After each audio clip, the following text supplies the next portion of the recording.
नमस्कार मित्रांनो, मी शरद कारंडे. मित्रांनो, रेल्वे तिकीट तुम्हाला बुक करायचं आहे, रिझर्वेशन करायचं आहे IRCTC, तर तुम्ही कशा पद्धतीने ते बुक करू शकता आणि कशा पद्धतीने तुम्हाला रिझर्वेशन करता येणार आहे. संपूर्ण प्रोसेस ही ऑनलाईन असणार आहे मित्रांनो. तुम्ही घर बसल्या फक्त 5 ते 10 मिनिटात तुम्ही रेल्वेचं रिझर्वेशन, रेल्वेचं तिकीट बुक करू शकता मित्रांनो. मी संपूर्ण तुम्हाला माहिती या व्हिडिओमधून सांगणार आहे, तर कशा पद्धतीने तुम्ही तिकीट बुक करू शकता. आणि मित्रांनो, अतिशय महत्त्वाची गोष्ट म्हणजे या ठिकाणी तुम्हाला रेल्वेचं तिकीट किंवा रिझर्वेशन करण्यासाठी तुम्हाला आधार ऑथेंटिकेशन करणं अतिशय महत्त्वाचं आहे. तर आधार ऑथेंटिकेशन कशा पद्धतीने करायचं आहे तुम्हाला, त्याशिवाय तुम्हाला यापुढे रिझर्वेशन करता येणार नाही मित्रांनो. तर तुम्हाला आधार ऑथेंटिकेशन कसं करायचं आहे, रेल्वेचं तिकीट बुक कसं करायचं आहे, ही संपूर्ण प्रोसेस आपण या व्हिडिओमधून बघणार आहोत.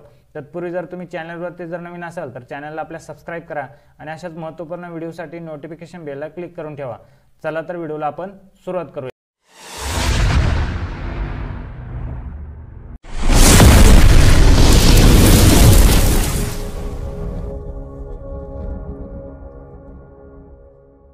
बघा मित्रांनो, तुम्हाला या वेबसाईटवरती यायचं आहे. IRCTC या वेबसाईटवरती आल्याच्या नंतर वेबसाईट तुम्हाला व्हिडिओच्या डिस्क्रिप्शनमध्ये दिलेली आहे. या ठिकाणी तुम्ही आल्याच्या नंतर या ठिकाणी तुम्हाला एक अलर्ट दिला आहे, तो अलर्टला तुम्हाला ओके करायचं आहे. या ठिकाणी अलर्टला ओके केल्यानंतर या ठिकाणी बघा तुम्हाला लॉग इन आणि रजिस्टर ठिकाणी ऑप्शन दिलेले आहेत. जर तुमचं लॉग इन या ठिकाणी असेल तर या ठिकाणी तुम्ही लॉग इन बटनावरती क्लिक करू शकता. जर तुमचं या ठिकाणी ID पासवर्ड नसेल, तुम्ही पहिल्यांदाच या ठिकाणी आला असेल या वेबसाईटवरती, तर तुम्हाला या ठिकाणी रजिस्टर बटनावरती या ठिकाणी क्लिक करायचं आहे. रजिस्टर बटनावरती क्लिक केल्यानंतर या ठिकाणी बघा तुम्हाला एक अलर्ट आलाय, त्याला तुम्हाला ओके करायचं आहे.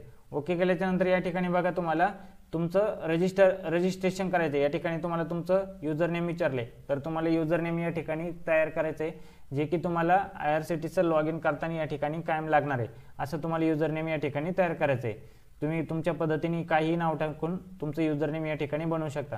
त्यानंतर तुमचं जे पूर्ण नाव असेल तर पूर्ण नाव या ठिकाणी तुम्हाला टाकायचं आहे. पूर्ण नाव टाकल्यानंतर या ठिकाणी तुम्हाला एक पासवर्ड 11 ते 15 अंकामध्ये तयार करायचं आहे, ज्यामध्ये तुमचं एक स्पेशल कॅरेक्टर असलं पाहिजे, म्हणजे या ठिकाणी साइन इन सिम्बॉल असला पाहिजे आणि एक अंक या ठिकाणी असला पाहिजे. त्यानंतर तोच पासवर्ड खाली कन्फर्म पासवर्डमध्ये टाकायचा आहे, जो तुम्ही वरती तयार केलेला होता. त्यानंतर स्क्रोल करून खाली यायचं. नंतर तुम्हाला या ठिकाणी तुमचा मेल ID टाकायचा आहे. मेल ID टाकल्याच्या नंतर तुम्हाला खाली जो आपला कंट्री कोड आहे तो कंट्री कोड सिलेक्ट करायचा आहे आणि त्यानंतर मोबाईल नंबर टाकायचा आहे. मोबाईल नंबर टाकल्याच्या नंतर तुम्हाला स्क्रोल करून खाली यायचं आहे. या ठिकाणी तुम्हाला जो कॅप्चा दिला आहे तो कॅप्चा या ठिकाणी तुम्हाला कॅप्चा टाकायचा आहे. कॅप्चा टाकल्यानंतर या ठिकाणी सबमिट बटनावरती तुम्हाला क्लिक करायचं आहे. क्लिक केल्यानंतर या ठिकाणी तुम्हाला तुमच्या ईमेल ॲड्रेस आणि मोबाईल नंबरवरती तुमचा जो युजर ID तुम्ही तयार केला होता तो आणि तुम्ही पासवर्ड तयार केला होता तो पासवर्ड या ठिकाणी तुम्हाला तुमच्या ईमेल ॲड्रेस आणि मोबाईल नंबरवरती टेक्स्ट मेसेजद्वारे पाठवलं जाईल. तर आपल्याला लॉग इन करण्यासाठी या ठिकाणी बघा साइन इन असं ऑप्शन दिले, ते यावरती तुम्हाला क्लिक करायचं आहे. बघा या ठिकाणी साइन इन बटनावरती क्लिक केल्यानंतर या ठिकाणी आपल्याला आपला युजर नेम आणि या ठिकाणी पासवर्ड विचारलेला आहे. तर आपल्याला आपला जो युजर नेम तयार केला होता तो या ठिकाणी टाकायचा आहे. त्यानंतर या ठिकाणी आपला पासवर्ड या ठिकाणी सांगितला आहे, तो पासवर्ड आपण तयार केला होता तो या ठिकाणी टाकायचा आहे.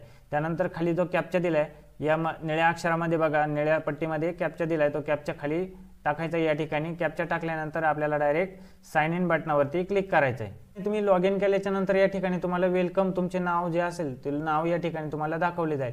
तर या ठिकाणी आपलं लॉग इन या ठिकाणी झालेलं आहे. आता लॉग इन झाल्याच्या नंतर तुम्हाला रिझर्वेशन करायचं आहे किंवा तिकीट बुक करायचं आहे मित्रांनो, त्याआधी तुम्हाला आधार ऑथेंटिकेशन करणं अतिशय महत्त्वाचं आहे. तर आधार ऑथेंटिकेशन कशा पद्धतीने करायचं हे मी तुम्हाला व्हिडिओच्या शेवटी सांगणार आहे.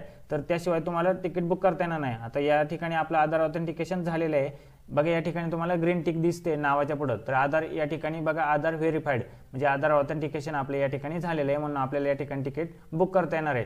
जर तुम्हाला या ठिकाणी तुम्ही पहिल्यांदा असाल किंवा तुमचं आधार ऑथेंटिकेशन झालेलं नसेल तर तुम्हाला या ठिकाणी रिझर्वेशन करता येणार नाही. तर तुम्हाला आधार ऑथेंटिकेशन अतिशय महत्त्वाचं आहे, कंपल्सरी करणं गरजेचं आहे. बघा या ठिकाणी फ्रॉम आणि टू या ठिकाणी असे ऑप्शन विचारलेत आपल्याला. तर फ्रॉममध्ये आपल्याला जिथपासून प्रवास करायला सुरुवात करायची किंवा जिथपासून आपल्याला तिकीट बुक करायचे ते ठिकाणी या ठिकाणी आपल्याला सिलेक्ट करायचं आहे. आता मी या ठिकाणी पुणे जंक्शनवरून आम्हाला सिलेक्ट करायचे, तर मी या ठिकाणी पुणे जंक्शन या ठिकाणी सिलेक्ट करतो. त्यानंतर या ठिकाणी मला समजा जायचं ठाण्याला, तर ठाणे मी या ठिकाणी सिलेक्ट करतो. बघा ठाणे सिलेक्ट केल्यानंतर आपल्या तारखेला आपल्याला बुकिंग करायचं, रिझर्वेशन करायचं, ती तारीख या ठिकाणी आपल्याला सिलेक्ट करायची. तारीख सिलेक्ट केल्याच्यानंतर बघा या ठिकाणी आपल्याला क्लास विचारला आहे, आपल्याला कोणत्या क्लासचं तिकीट या ठिकाणी बुक करायचं आहे. आपल्याला AC चं करायचं आहे, नॉन AC करायचं आहे, स्लीपर करायचं आहे किंवा सेकंड सिटिंगचं करायचं आहे. या ठिकाणी ते या ठिकाणी आपल्याला सिलेक्ट करायचं आहे. सिलेक्ट केल्याच्या नंतर खाली कोणत्या कॅटेगरीमध्ये म्हणतो ते हे कॅटेगरी या ठिकाणी सिलेक्ट करायची, जे मला लेडीज असेल किंवा सिनियर सिटीजन असेल किंवा डिसॅबिलिटी म्हणजे अपंगत असेल किंवा ड्युटी पास वगैरे असेल, तात्काळ असेल, तर या ठिकाणी ते आपल्याला सिलेक्ट करायचं आहे. बघा ते सिलेक्ट केल्याच्या नंतर खाली आपल्याला जर डिसेबिलिटी असेल किंवा अपंगत्व वगैरे असेल तर किंवा रेल्वे पास कन्सेशन वगैरे असेल तर या ठिकाणी ते सिलेक्ट करायचं आहे आणि सर्च बटनावरती क्लिक करायचं आहे. बघा सर्च बटनावरती क्लिक केल्यानंतर या ठिकाणी तुम्हाला बघा डाव्या कोपऱ्यामध्ये दिलेलं आहे जर्नी क्लास. या ठिकाणी तुमचा जो क्लास तुम्ही निवडला आहे त्यानुसार या ठिकाणी तुम्हाला ट्रेन अवेलेबल झालेले आहेत.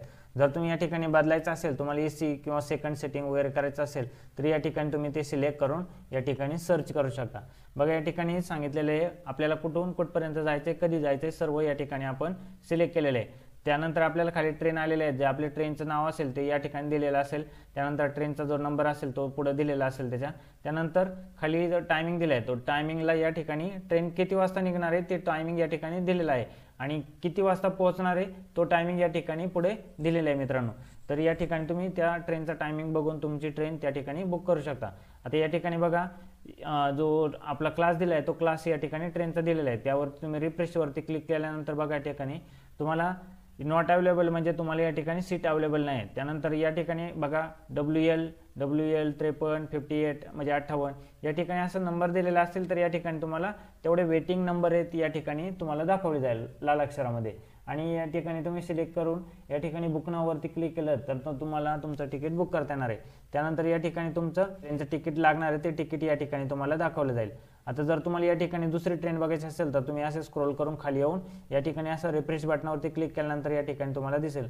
आता रिग्रेट म्हणजे या ठिकाणी तुमची ट्रेन या ठिकाणी कॅन्सल झालेली आहे, तुम्हाला तिकीट या ठिकाणी बुक करता येणार नाही. तर अशा पद्धतीने तुम्ही या ठिकाणी चेक करू शकता. बघा या ठिकाणी आता मी HPT CSMT एक्सप्रेस या ठिकाणी बघा हिला जर बघितलं तर या ठिकाणी मला हे नंबर 20 तारखेला समजा या ठिकाणी ट्रेन अवेलेबल आहे आणि या ठिकाणी रिझर्वेशनला मला चान्स सुद्धा आहे कारण या ठिकाणी जी सीट आहे ते सीट अवेलेबल आहेत या ठिकाणी. तर या ठिकाणी मी सिलेक्ट केल्याच्या नंतर या ठिकाणी बघा बुक नावच्या पुढे तुम्हाला रक्कम दिलेली आहे. तुम्हाला 350 रुपये या ठिकाणी चार्जेस लागणार आहे म्हणजे तिकीट तुम्हाला 350 रुपयाचं लागणार आहे. या ठिकाणी बघा या ठिकाणी तुम्हाला पॅसेंजर डिटेल विचारली आहे तर पॅसेंजर डिटेलमध्ये तुम्हाला तुमचं नाव त्यानंतर तुमचं वय या ठिकाणी टाकायचं. संपूर्ण नाव टाकल्याच्या नंतर या ठिकाणी तुम्हाला तुमचं वय टाकायचं आहे, तुमचे जेंडर या ठिकाणी निवडायचं आहे, मेल फिमेल काय असेल ते या ठिकाणी तुम्हाला सिलेक्ट करायचे. त्यानंतर पुढे जी कंट्री आपली जी इंडिया या ठिकाणी सिलेक्ट राहणार आहे. त्यानंतर तुम्हाला प्रेफरन्स निवडायचं आहे. प्रेफरन्समध्ये तुम्हाला विंडो साईड पाहिजे की कुठलाही प्रेफरन्स तुम्हाला चालेल म्हणजेच नो प्रेफरन्स या ठिकाणी तुम्हाला ते सिलेक्ट करायचे. तुम्हाला जर अजून कुठलेही पॅसेंजरचे डिटेल ॲड करायचे असेल जर तुम्ही फॅमिली ट्रिपसाठी कुठं बाहेर जातो वगैरे असेल तर तुम्हाला जर अजून पॅसेंजरची डिटेल ॲड करायचे असेल तर या ठिकाणी तुम्ही ॲड पॅसेंजर यावरती क्लिक करून तुम्ही घरातील जेवढे किंवा मित्र किंवा असतील कोणी तर त्या सर्वांची नावं या ठिकाणी तुम्ही ॲड करू शकता. तर या ठिकाणी सर्व माहिती भरल्याच्या नंतर या ठिकाणी तुम्हाला तुमचा मोबाईल नंबर टाकायचा आहे. मोबाईल नंबर टाकल्याच्या नंतर खाली तुम्हाला स्क्रोल करून खाली यायचे. बघा मोबाईल नंबर टाकल्यानंतर तुम्ही स्क्रोल करून खाली यायचे. खाली आल्यानंतर तुम्हाला या ठिकाणी बघा तुम्हाला ट्रॅव्हल इन्शुरन्स विचारला आहे तर ट्रॅव्हल इन्शुरन्सला तुम्हाला या ठिकाणी येस बटनावरती क्लिक करायचे. जर तुम्ही नो बटनावरती क्लिक केलं तर तुम्हाला या ठिकाणी ट्रॅव्हल इन्शुरन्स मिळणार नाही. या ठिकाणी तुम्हाला येस बटनावरती क्लिक करायचं आहे आणि त्याचा जो चार्जेस आहे त्याचा चार्जेस तुम्हाला लागणार आहे 0.45 पैसे पर पर्सन म्हणजे तुम्हाला 1 रुपया सुद्धा मित्रांनो लागत नाही, 50 पैसे सुद्धा पूर्ण लागत नाही मित्रांनो.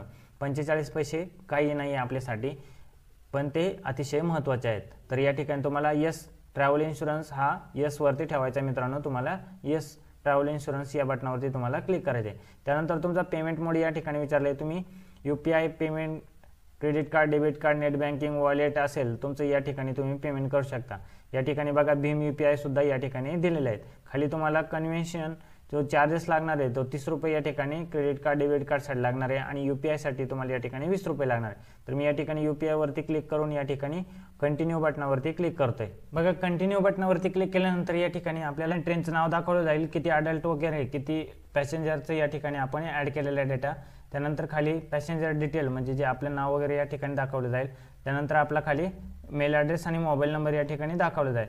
त्यानंतर खाली दिलेला कॅप्चा या ठिकाणी कॅप्चा फिल करायचा आहे. जो कॅप्चा दिला आहे या ठिकाणी तो कॅप्चा या ठिकाणी टाकायचा आहे आणि कंटिन्यू बटनावरती तुम्हाला क्लिक करायचं आहे. बघा या ठिकाणी तुम्ही आल्याच्या नंतर या ठिकाणी तुम्हाला क्रेडिट कार्ड, डेबिट कार्ड या ठिकाणी UPI असं ऑप्शन या ठिकाणी दिलेलं आहे.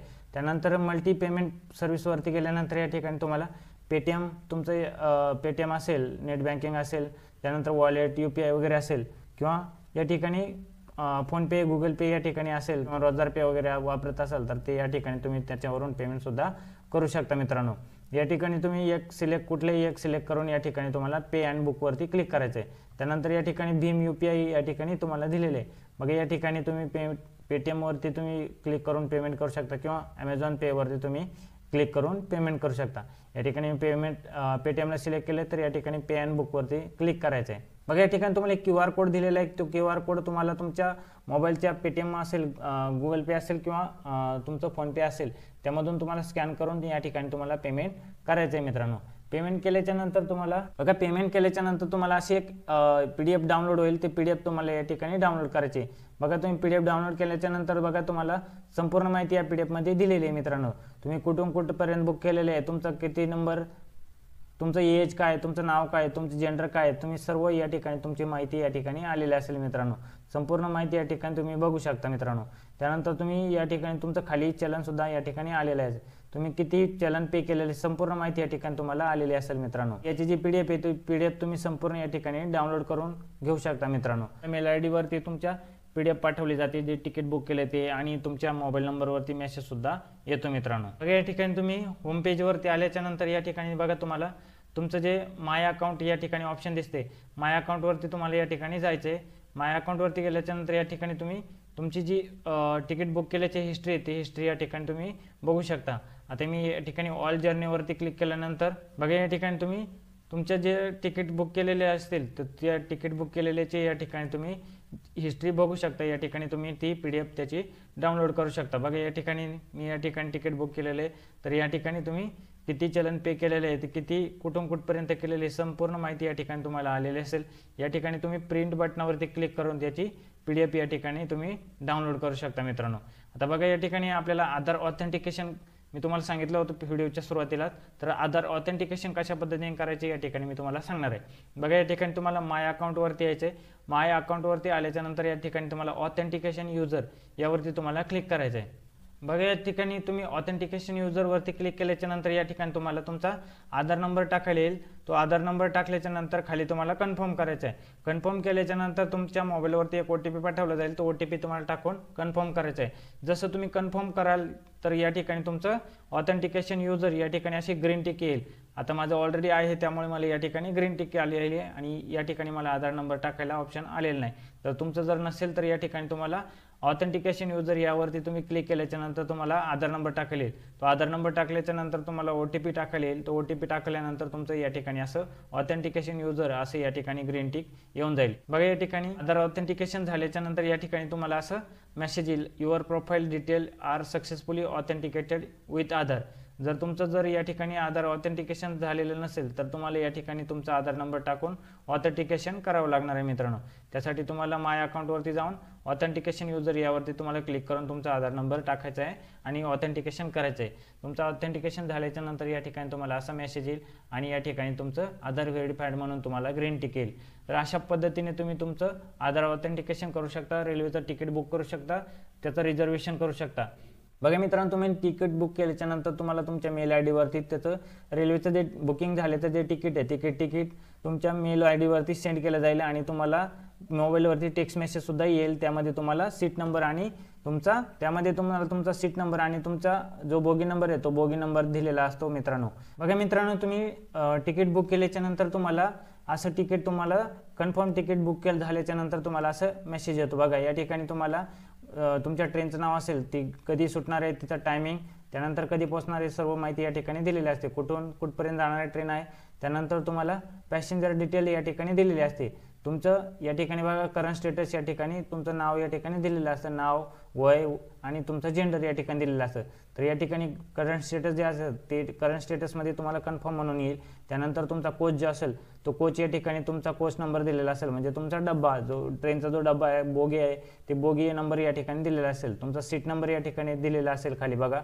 आणि बर्थ म्हणजे तुम्हाला सीट कोणत्या ठिकाणी तुम्हाला अवेलेबल आहे दिलेलं आहे त्या ठिकाणी तुम्हाला या ठिकाणी दिलेलं आहे. तर UB म्हणजे तुम्हाला अप्पर बर्थ या ठिकाणी दिलेलं आहे, म्हणजे वरचं सीट, त्यानंतर मधलं सीट आणि खालचं सीट असे 3 प्रकार असतात स्लीपरमध्ये. LB जर दिलेलं असेल तर लोअर बर्थ म्हणजे तुम्हाला खालचं सीट दिलेलं असतं. अशा पद्धतीने तुम्ही तुमचं तिकीट या ठिकाणी बुक करू शकता, रिझर्वेशन या ठिकाणी करू शकता. तसं तुमचं आधार ऑथेंटिकेशन या ठिकाणी तुम्ही अशा पद्धतीने करू शकता मित्रांनो. महत्त्वपूर्ण अशी माहिती होती मित्रांनो. जास्तीत जास्त आपल्या मित्रांपर्यंत शेअर करा आणि व्हिडिओ आवडल्यास आपल्या व्हिडिओला लाईक करा. धन्यवाद. जय हिंद, जय महाराष्ट्र.